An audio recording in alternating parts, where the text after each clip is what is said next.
Bismillahirrahmanirrahim. Elhamdülillah ve salatu ve selamu ala Resulillah ve ba'd. Tömөнкү hadiste okup amal kılganга hareket kılаны.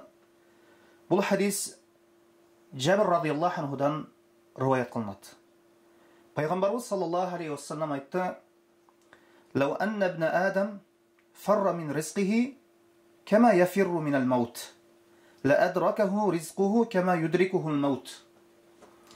Егер адам баласы өлімінен қашқан сияқты рызқысынан қаша тұрған болса, өлімі аға жеткендей, рызқысы да аға жетеді.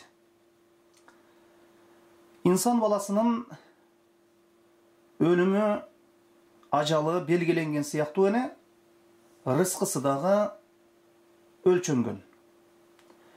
Қанша жеші, қанша ичиши, мына ушул жашоодо канча өлчөмдө рызкылануусу бул Аллах Таала тарабынан белгиленип коюлган. İnsan кайсыл жерде болбосун, кандай абалда болбосун, өлүмү ага жеткен сыяктуу рызкысы ага сөзсүз жетет.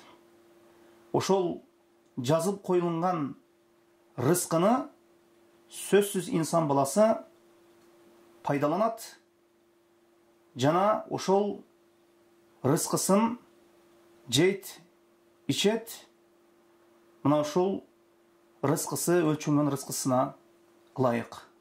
Wallahu a'lam.